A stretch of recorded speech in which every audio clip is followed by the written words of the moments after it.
Olá, se você vai fazer a prova de primeira fase, fica comigo nesse vídeo que a gente vai falar sobre recursos no processo do trabalho.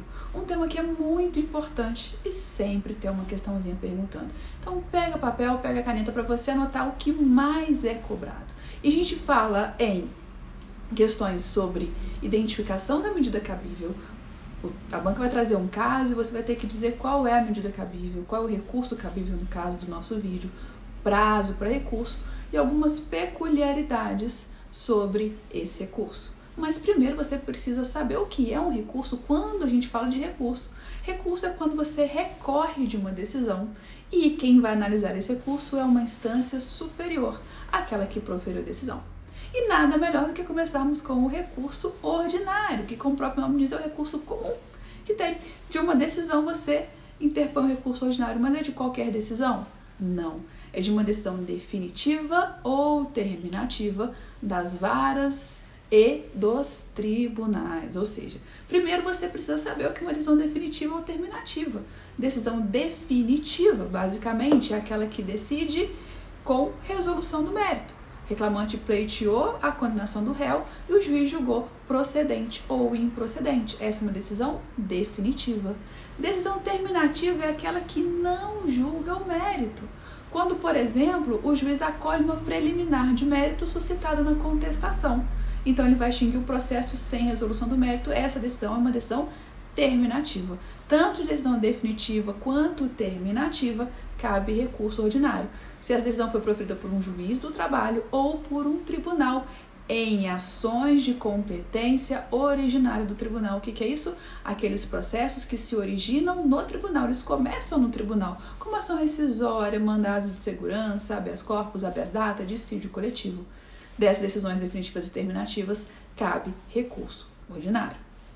Para serem julgados, se for decisão da vara, do juiz, pelo TRT. Se for decisão do TRT, quem vai julgar esse recurso ordinário é o TST. E das decisões interlocutórias, aquelas que decidem alguma questão pontual dentro do processo, cabe recurso ordinário? Em regra não, mas existem exceções. Além disso, não se esqueça, prazo para recurso ordinário no processo do trabalho, 8 dias úteis. Só que lembre das exceções. E eu falo das exceções quando a gente fala das hipóteses em que cabe recurso ordinário de decisões interlocutórias. Essas exceções estão lá na súmula 214 do TST. A primeira hipótese é quando a decisão do Tribunal Regional do Trabalho contraria uma súmula ou uma OJ do TST, até porque nessa hipótese, no final das contas, caberia recurso de revista. Então, se a decisão do TRT contrariar uma súmula ou uma OJ do TST, cabe recurso ordinário desta decisão interlocutória. Também cabe quando esse recurso ele é suscetível para ser julgado pelo mesmo tribunal. E, por fim, também cabe recurso ordinário de decisão interlocutória que acolhe a exceção de incompetência territorial e remete o processo para uma vara do trabalho que pertence a um TRT diferente. Então, presta atenção, essa última hipótese é queridinha da FGV, a FGV adora.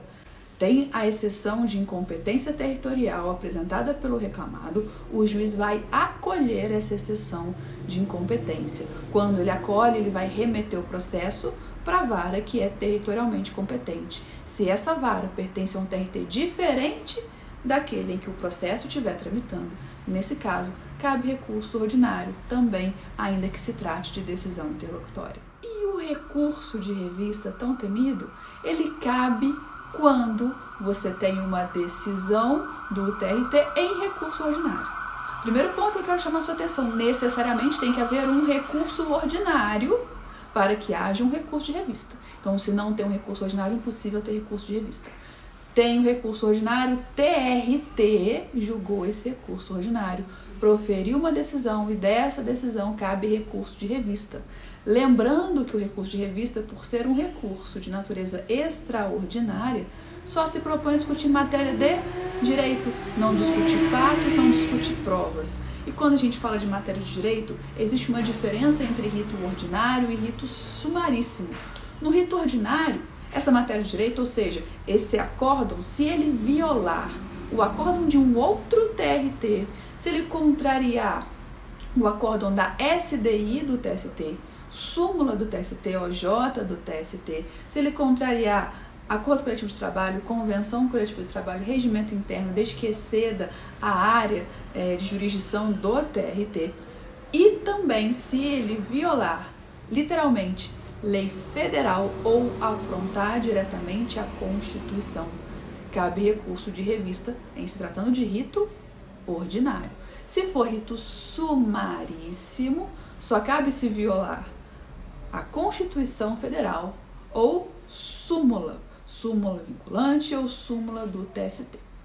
Ou seja, não cabe por contrariar lei federal, não cabe por contrariar OJ no rito sumaríssimo.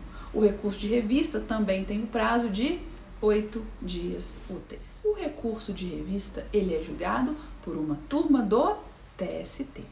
Dessa decisão de turma do TST que julgou um recurso de revista, pode ser que caibam os embargos ao TST, ou também chamados de embargos de divergência, quando esta decisão proferida por uma turma do TST contrariar a decisão de outra turma do TST. Então tem uma divergência entre turmas lá dentro do TST. Uma turma decidiu de uma forma, outra turma decidiu de outra forma. Cabe embargos ao TST. Também se essa decisão da turma contrariar a decisão da SDI do TST, contrariar a súmula do TST ou contrariar OJ do TST. Os embargos ao TST, embora se chamem embargos, também é um tipo de recurso e tem um prazo de 8 dias úteis. O recurso extraordinário, embora não seja previsto na CLT, ele é sim utilizado no processo do trabalho. E o recurso extraordinário, ele cabe das decisões de última ou única instância, quando essa decisão, entre outras hipóteses, contrariar a Constituição Federal. No processo do trabalho, você vai ter a última instância quando você tem um acórdão do TST. Você tem um acórdão do TST que contraria a Constituição Federal, cabe recurso extraordinário que será julgado pelo STF. Recurso extraordinário, quem julga é o STF. Agora, muita atenção, porque eu disse que cabe decisão de última ou única instância. E quando a gente fala em única instância, a gente não pode esquecer do rito sumário no processo do trabalho. Rito sumário é aquele em que o valor da causa não exceda 2 salários mínimos. Se o processo tramita pelo rito sumário, não cabe recurso, exceto se contrariar a Constituição, cabendo neste caso o recurso extraordinário para o STF. Marina, o STF vai julgar a questão de até 2 salários mínimos? Sim, porque é decisão de única instância que contraria a Constituição Federal. Se for o caso, sim, caberá recurso extraordinário. Lembra que o recurso extraordinário, por não haver previsão na CLT, ele segue o CPC, ou seja, o prazo do recurso extraordinário é diferente. Vocês perceberam que todos os recursos até agora, o prazo são de 8 dias úteis. O recurso extraordinário tem um prazo de 15 dias úteis, assim como os demais recursos lá do processo civil. E o agravo de instrumento, embora se chame agravo, também é um tipo de recurso, que serve para destrancar recurso. E aqui, se você não vai fazer segunda fase em direito do trabalho, presta muita atenção, porque o agravo de instrumento no processo do trabalho não é o recurso cabível de decisão interlocutória. A regra aqui é que as decisões interlocutórias são irrecorríveis de imediato, ou seja, só cabe agravo de instrumento para destrancar recurso. Só cabe agravo no instrumento para destrancar recurso. O que é destrancar recurso? Todo recurso tem os seus pressupostos de admissibilidade, que vão ser analisados num primeiro juízo de admissibilidade pelo juízo que proferiu a decisão. Se nesse juízo de admissibilidade, feito pelo juiz ou pelo tribunal, a depender do recurso, pelo presidente do tribunal, se nesse primeiro juízo o recurso ficou trancado, se não houve segmento, se houve ausência de algum pressuposto de admissibilidade, cabe agravo de instrumento para destrancar o recurso. O que é isso? Pegar o recurso que ficou trancado neste primeiro juízo de admissibilidade e levá-lo para o juízo que vai julgar o recurso principal. A função dele é unicamente essa, destrancar recurso. E na prova você pode encontrar uma situação em que o enunciado diz que o recurso ficou trancado, mas ele pode simplesmente dizer que não houve segmento do recurso, que foi denegada a interposição de recurso, foi negado o segmento ao recurso. Tudo naquele sentido de que não houve a admissão do recurso, o recurso não foi admitido nesse primeiro juízo de admissibilidade. Por isso a gente fala trancar, ele ficou preso ali. Não houve seguimento, não foi conhecido, o recurso não foi recebido, não houve seguimento, foi denegado o seguimento ao recurso, o recurso ficou trancado. Tudo isso para dizer que você precisa interpor um agravo de instrumento no prazo de 8 dias úteis. Agravo interno. O agravo interno cabe de decisão monocrática do relator. Então, você necessariamente precisa estar com o processo no tribunal. E existem algumas situações em que o relator monocraticamente decide algumas questões, como, por exemplo, julgar uma liminar em mandado de segurança, como, por exemplo, fazer o segundo juízo de admissibilidade de um recurso já no juízo ad quem. Toda decisão tomada pelo relator, obviamente vai ser uma decisão monocrática, cabe agravo de instrumento que vai ser julgada pela própria turma. Então, o relator decidiu, quem vai julgar é o seu órgão colegiado, quem julga esse agravo interno. Lembra? Interno, dentro do próprio tribunal. Agravo interno, então, se você perceber o enunciado falando de decisão do relator, a medida cabível será agravo interno no prazo de 8 dias. Temos ainda o agravo de petição. O que é o agravo de petição?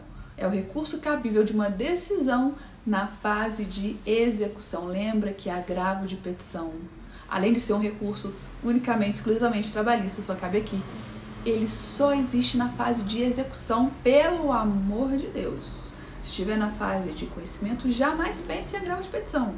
Está em fase de execução, você vai pensar em agravo de petição. Se você tem uma decisão, não se prenda ao nome sentença na fase de execução. Uma decisão na fase de execução, cabe agravo de petição para o TRT. Lembrando que dessa decisão vai julgar o quê?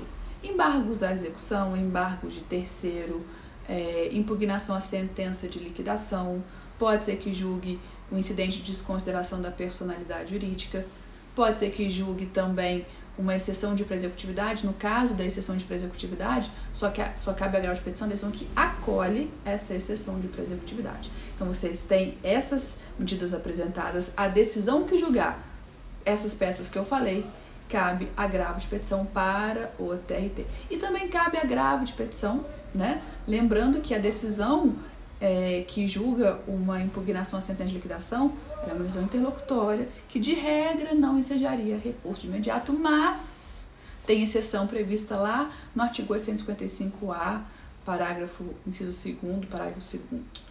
inciso 2º da CLT, em que diz que, mesmo sendo decisão interlocutória, cabe agravo de petição no caso de incidente de desconsideração da personalidade jurídica, desde que esteja na fase de execução. A primeira coisa que você precisa pensar quando a gente fala em agravo de petição é fase de execução, prazo também de 8 dias úteis. Recurso adesivo, tome cuidado. A gente fala recurso adesivo, parece que é um novo recurso, não é um recurso diferente. Não, nada mais é do que um recurso que adere a um recurso principal. Então eu tenho um recurso ordinário adesivo, um recurso de revista adesivo. Eu não tenho um outro tipo de recurso. Quando cabe um recurso adesivo? Se forem preenchidos os requisitos, que são sucumbência recíproca, ou seja, uma sentença de parcial procedência, um acórdão que foi parcialmente provido, e eu tenho interposição de um recurso principal. O seu cliente não recorreu da decisão, embora pudesse recorrer porque ele também foi sucumbente, mas ele estava satisfeito com aquela decisão. Ou por algum motivo qualquer ele não recorreu, mas a parte contrária recorreu. No prazo que ele tem para apresentar as contrarrazões, ou seja, responder ao recurso interposto pela parte contrária, ele pode apresentar o recurso adesivo, que é aquele recurso que ele apresentaria no prazo de 8 dias, mas de forma adesiva no prazo das contrarrazões. O prazo do recurso adesivo é o mesmo prazo do recurso principal. E atenção, no processo do trabalho cabe recurso adesivo de recurso ordinário, recurso de revista, embargos ao TST, recurso extraordinário e de agravo de petição. Lembrando que no caso de recurso extraordinário, o prazo é de 15 dias. É sempre o mesmo prazo das contrarrazões. E já que falamos de contrarrazões, é importante, né, a gente falar de contrarrazões e contraminuta também. Qual que é a diferença de contrarrazões para contraminuta? As contrarrazões são a resposta a um recurso. A contraminuta, por sua vez, é a resposta a um agravo.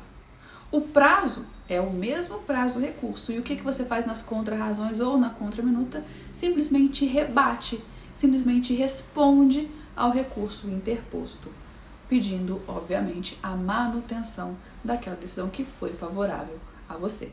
Para encerrar, eu vou falar aqui de embargo de declaração, que embora na CLT seja classificado como um recurso trabalhista, ele não é bem um recurso pela sua natureza, mas ele cabe de decisões omissas, obscuras, contraditórias ou quando houver um manifesto equívoco na análise dos pressupostos extrínsecos de admissibilidade do recurso.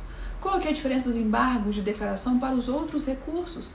Primeiro ponto e o principal, os embargos de declaração são julgados pelo mesmo juízo que proferiu a decisão.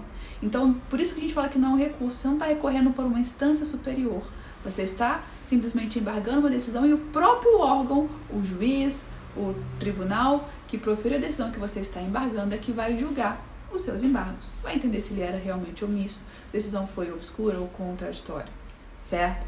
Mais um detalhe, o prazo dos embargos de declaração são de 5 dias úteis e não de 8 dias, como a maioria dos recursos. Além disso, os embargos de declaração interrompem o prazo para a interposição do recurso cabível. Lembrem desses detalhes. Qualquer dúvida que você tenha, deixe aqui nos comentários. Espero que essa revisão tenha te ajudado.